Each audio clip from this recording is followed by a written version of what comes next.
Good morning, students. Welcome you all to my YouTube channel, PEC Academy Kurukshetra. My dear students, today I am here to discuss lecture number 11 of Unit 1 Physical World and Measurement.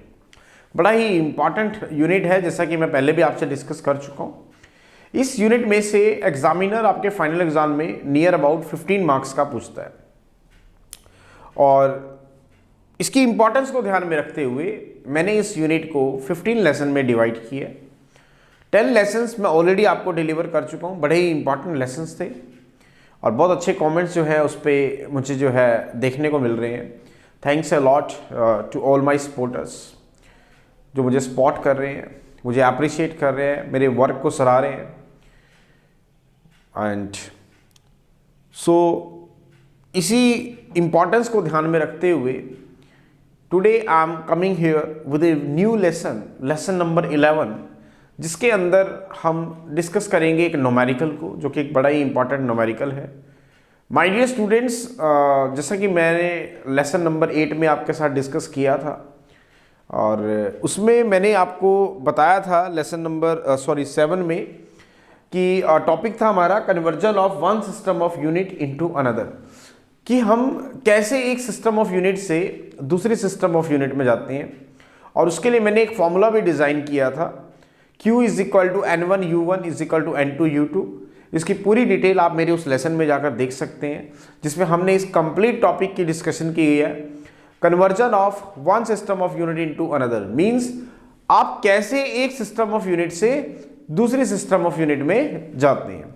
तो अगर उस lesson को आपने अच्छे से पढ़ा हो, देखा हो, समझा हो, तो उसमें आपने देखा होगा कि हमने एक फॉर्मूला ड्राइव किया था जिस फॉर्मूले की हेल्प से हम एक सिस्टम ऑफ यूनिट से दूसरे सिस्टम ऑफ यूनिट में जाते थे। उसी ही फॉर्मूले के ऊपर आज का ये हमारा न्यूमेरिकल बेस्ड है, जिसमें हमें एक सिस्टम गिवन होगा और हमें दूसरे सिस्टम में जाने के लिए कहा जाएगा। तो सबसे पहले मैं उस फॉर्मूले को यहाँ पर राइट डाउन कर रहा हूँ ताकि हम इस न्यूमेरिकल को स्टार्ट कर सकें। और इस फॉर्मूले को कैसे ड्राइव किया जाता है, इसके लिए you have to go to my lesson number 7, जिसके अंदर मैंने इसको डिस्कशन किया हुआ है। और वो था हमारे पास जो फॉर्मूला था, मैं उसको यहाँ पे हल्का सा ओवरव्यू दे रहा हूँ। Q is equal to N1 U1 is equal to N2 U2, जिसमें Q क्या थी, quantity of the matter, N1 और N2 क्या थी, numerical units, and U1 and U2 are the two units of the measurements of the physical quantities in both the system। और वहां पर मैंने आपको बताया था कि जो U1 है that is M1 raised to the power A, L1 raised to the power B and T1 raised to the power C, जिसमें M1, L1 and T1 are the fundamental unit of mass, length and time in one system given है, जो system आपको given होता है। और U2 जो है basically dimensions हैं उस फिजिकल क्वांटिटी की उस सिस्टम के अंदर जिस सिस्टम में हमें जाना है, that is M2 raise to the power A, L2 raise to the power B and T2 raise to the power C, and A, B, C are the respective dimensions of the fundamental unit of mass, length and time in both the system. तो यहां से अगर हम बात करें तो इस फॉर्मूले से तो N2 is equal to N1 U1 by U2, it means ये फॉर्मूला था हमारे पास, N2 is equal to N1 M1 by M2 A, L1 by L2 B and T1 by T2 raise to the power C। ये formula मैंने आपको lesson number 7 में जो है इस या फिर लेसन नंबर 6 में डिस्कस किया था, आप चेक कर लेना। और जिसके अंदर मैंने इस फॉर्मूले को ड्राइव किया था और ये वो फॉर्मूला है जिससे हम एक सिस्टम ऑफ यूनिट से किसी दूसरे सिस्टम ऑफ यूनिट में जा सकते हैं। तो इसी ही फॉर्मूले को यूज करके आज हम इस न्यूमेरिकल को सोल्व करेंगे। बड़े ध्यान से देखिएगा। The numerical is find the value of 60 joule per minute on a system that has 100 gram, 100 centimetre and 1 minute as the base unit. मैं दोबारा रिपीट कर रहा हूं। What he said, find the value of 60 joule per minute on a system that has 100 gram, 100 centimeter and 1 minute as the base unit. वो कह रहा है कि आपको एक सिस्टम गिवन है, suppose this is the system, ये सिस्टम आपको गिवन है और इस सिस्टम में मतलब एक वैल्यू आपको गिवन है that is 60 joule per minute. कोई भी एक फिजिकल क्वांटिटी है जिसकी वैल्यू है 60 जूल पर मिनट। उस फिजिकल क्वांटिटी के बारे में भी हम आएंगे कि वो फिजिकल क्वांटिटी क्या है। फिलहाल आप ये समझे कि एक सिस्टम है, ये सिस्टम आपको गिवन है, this is the given system, जिसके अंदर फिजिकल क्वांटिटी की वैल्यू है 60 जूल पर मिनट। आपको इस सिस्टम से एक अनदर सिस्टम के अंदर जाना है, this is the another system, जिसके अंदर आपने फंडामेंटल यूनिट अगर मास की लेंगे तो वो है 100 ग्राम, लेंथ है 100 सेंटीमीटर और टाइम है 1 मिनट। तो बताओ कि इस क्वांटिटी की वैल्यू इस सिस्टम में कितनी होगी। दोबारा सुने क्या कह रहा है वो हमें कि आपको एक सिस्टम गिवन है, दिस इज द सिस्टम। इस सिस्टम के अंदर एक फिजिकल क्वांटिटी है जिसकी वैल्यू है 60 joule per minute, 60 joule per minute. आपको इस सिस्टम से एक दूसरे सिस्टम में जाना है जिस सिस्टम में फंडामेंटल यूनिट ऑफ मास जो है वो 100 ग्राम है, लेंथ जो है वो 100 सेंटीमीटर है और टाइम जो है वो 1 मिनट आपको गिवन है एज द बेस यूनिट।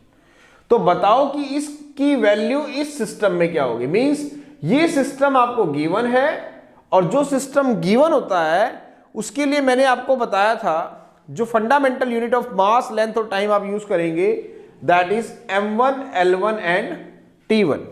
और जिस सिस्टम में हमें जाना होता है वहां पे जो fundamental unit of mass, length और टाइम हमें जो यूज करनी होती है वो होती है m2, l2 और t2। इट मींस पहले तो ये चेक कर लेते हैं कि फिजिकल क्वांटिटी कौन सी है। ध्यान से देखें, ऊपर है जूल। अगर जूल है तो it means joule is the unit of work, work means energy. तो इसका मतलब ऊपर वर्क गिवन है आपको और नीचे आपको गिवन है टाइम, क्योंकि minute is the unit of time. दोबारा देखिए, ये है 60 जूल पर मिनट। अब ऊपर आपको क्या गिवन है, joule. Now joule is the unit of which quantity, physical quantity, that is work. Work और एनर्जी की यूनिट क्या होती है, जूल। इसका मतलब ऊपर तो वर्क है और नीचे है मिनट। मिनट किसकी यूनिट है, टाइम की। तो इसका मतलब ये है work upon time, it means ये है पावर। इसका मतलब ये पावर जो है इस सिस्टम में जो आपको गिवन है वो है 60 जूल पर मिनट। मींस कितनी, 60 जूल, एक मिनट में 60 सेकेंड कट गया तो 1 जूल पर सेकेंड। इसका मतलब पावर जो है आपको गिवन है 1 वॉट, क्योंकि 1 वॉट होता है, मैंने आपको बताया था 1 वॉट की जो वैल्यू होती है वो याद रखना 1 जूल पर सेकेंड होती है। इसका मतलब ये सिस्टम आपको गिवन है और आपको एक अनदर सिस्टम में जाना है जिसके अंदर fundamental unit of mass, length और टाइम कितनी लगेंगी। मास होगा 100 ग्राम, लेंथ होगी 100 सेंटीमीटर और टाइम होगा 1 मिनट। अब इसका मतलब एक सिस्टम जो आपको गिवन है उस सिस्टम में जो फिजिकल क्वांटिटी है वो है पावर और उसकी वैल्यू है 1 वॉट। अब आपको इस सिस्टम से एक दूसरे सिस्टम में जाना है जिसके अंदर आपने उसी ही पावर की वैल्यू को निकालना है, लेकिन उस सिस्टम में जो fundamental unit of mass, length और टाइम है वो है, मास है 100 ग्राम, टाइम है आपके पास 1 मिनट और लेंथ है आपके पास 1 सेंटीमीटर, सॉरी 100 सेंटीमीटर। तो चले अब हम एक सिस्टम से दूसरे सिस्टम में जाके आपको दिखाते हैं। तो कैसे जाएंगे माय डियर स्टूडेंट्स, मैंने आपको बताया था we have to use this formula, N2 is equal to N1, M1 by M2 A, L1 by L2 B and T1 by T2 C। अब यहां पे पहले हम N1 पता कर लेते हैं क्या है। आपको पावर माय डियर स्टूडेंट्स कितनी गिवन है, ध्यान से देखिए, पावर है 1 वॉट। ये एक सिस्टम की है जो सिस्टम आपको गिवन है। आपको जाना है एक अनदर सिस्टम में, एक अनदर सिस्टम के अंदर जाना है। इसका मतलब N1 into U1 is equal to N2 into U2। Now what is N1? N1 है 1 और U1 है आपके पास वॉट।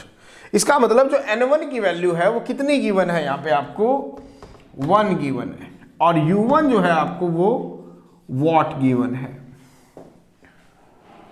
ठीक है, अब आपने एक दूसरे सिस्टम में जाना है जिसके अंदर फंडामेंटल यूनिट ऑफ मास है 100 ग्राम और लेंथ है 100 सेंटीमीटर और टाइम है 1 minute.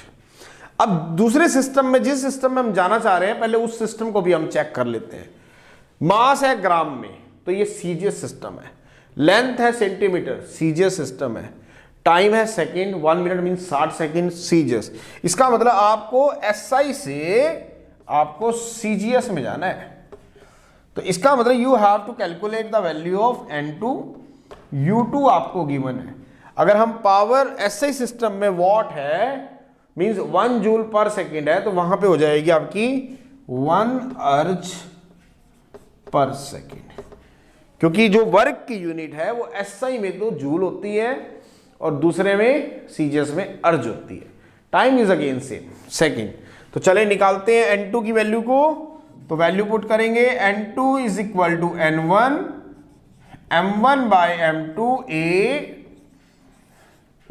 L1 by L2 B and T1 by T2 C। Value put करें, N1 कितना है 1। Now what is mass? That is 1 kg, क्योंकि जिस सिस्टम में हम बैठे हुए हैं that is the SI system, और जिसमें जाना है दैट इज सीजीएस सिस्टम। तो मास इज किलोग्राम। चले, लेंथ है मीटर और टाइम है सेकेंड। अब जिस सिस्टम में जाना है वो सिस्टम है सीजीएस सिस्टम, और उसकी जो फंडामेंटल यूनिट ऑफ मास है दैट इज 100 ग्राम। तो M2 हमें उस सिस्टम का होता है जिसमें जाना होता है, दिस इज 100 ग्राम। लेंथ है 100 सेंटीमीटर, टाइम है आपके पास 1 मिनट। अब पावर्स की बात करते हैं, ABC। अब ABC कैसे निकालेंगे? किस फिजिकल क्वांटिटी को हम कन्वर्ट कर रहे हैं एक सिस्टम ऑफ यूनिट से दूसरे में, दैट इज द पावर। तो पावर की डायमेंशन निकालेंगे। पावर क्या होता है? Work upon time. Now work की dimension ml2 t-2 divided by time t। तो पावर हो गया आपके पास ml2 t-3। इसको इससे कंपेयर करेंगे, m raise to the power a, l raise to the power b, t raise to the power c। तो a आ गया आपके पास 1, b आ गया आपके पास 2 और c आ गया आपके पास -3। यहां पुट करें, a की वैल्यू 1, b की 2 और c की -3। तो N2 हो गया आपके पास 1 इंटू, इसको चेंज करेंगे, 1 kilogram is equal to 10 raise to the power 3 gram divided by 10 की power 2 gram raise to the power 1 minute, that is 10 की पावर 2 सेंटीमीटर divided by 10 की power 2 centimetre raise to the power 2, and this is 1 second divided by 60 minute, 1 minute is 60 second raise to the power -3। Solve करेंगे दोबारा इसको।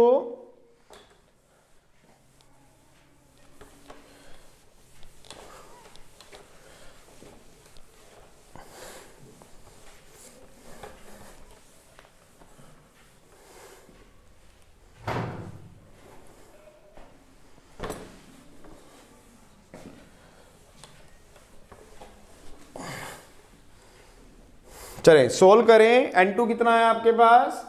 No what is N2? 1 into 10 की power 3 gram divided by 10 की power 2 gram raise to the power 1, then next 10 की power 2 centimetre divided by 10 raise to the power 2 centimetre raise to the power 2, then 1 second by 60 second raise to the power -3। करें solve. तो N2 is 1 into, ग्राम से ग्राम कटेगा, 10 की power 2 से 10 की power 2 जाएगा, तो दैट इज 10 इंटू 10 की पावर 1 इंटू सेंटीमीटर सेंटीमीटर 1 की power 2 into 1 by 60 raise to the power -3। तो N2 is comes out to be 10 into 60 की power 3 and it comes out to be 2.16 into 10 raised to the power 6. इसको आप check करेंगे that is square units 2.16 into 10 की power 6, तो फॉर्मूले में put करेंगे N1 U1 is equal to N2 U2. It means 1 what, क्योंकि N1 कितना था 1, U1 कितना था वॉट, N2 आया 2.16 into 10 की पावर 6, U2 is अर्ज पर second. So this is the numerical. बड़ा ही इंपॉर्टेंट ये न्यूमेरिकल था, जिस न्यूमेरिकल में हमने ये सीखा कि how you can go from one system of unit into another. तो इसके लिए हमने जिस फॉर्मूले को यूज किया that is N2 is equal to N1 M1 by M2 raise to the power A, L1 by L2 raise to the power B and T1 by T2 raise to the power C. इस फॉर्मूले को हमने कैसे drive किया था, इसके लिए you can go to my YouTube channel. वहां पर आपको लेसन नंबर 6 या lesson number 7 of unit 1 physical world and measurement के फोल्डर में जाना है. उसमें इसका कंप्लीट डिस्क्रिप्शन दिया गया है. तो माय डियर स्टूडेंट्स, बड़ा ही इंपॉर्टेंट लेसन था और this is the numerical based lesson. और पेपर में इस तरह के जो न्यूमेरिकल्स है ये डेफिनेटली आस्क किए जाते हैं. तो आपको इस तरह के न्यूमेरिकल्स अटेम्प्ट करने में प्रॉब्लम ना आए, that's why I am here making the video on this numerical. And as early as possible, I will upload this video on my YouTube channel PEC Academy Kurukshetra. So from there you can download the video and see and learn how we have to attempt these types of questions if it will asked by the examiner in your final exam. So at last, my dear students, again I am saying, if you like my videos, like my work, like my effort, then please don't be forget to subscribe my channel. My channel is PEC Academy Kurukshetra. तो अंत में मेरे प्यारे विद्यार्थियों, अगर आपको मेरा काम पसंद आ रहा हो, मेरे वीडियोस, मेरा चैनल, मेरे एफर्ट्स अगर आपकी प्रॉब्लम को सॉर्ट आउट करने में आपकी हेल्प कर रहे हो, तो प्लीज़ मेरे चैनल को सब्सक्राइब जरूर करें. My channel is PEC Academy Kurukshetra. धन्यवाद. जय श्री कृष्ण. जय गुरु जी.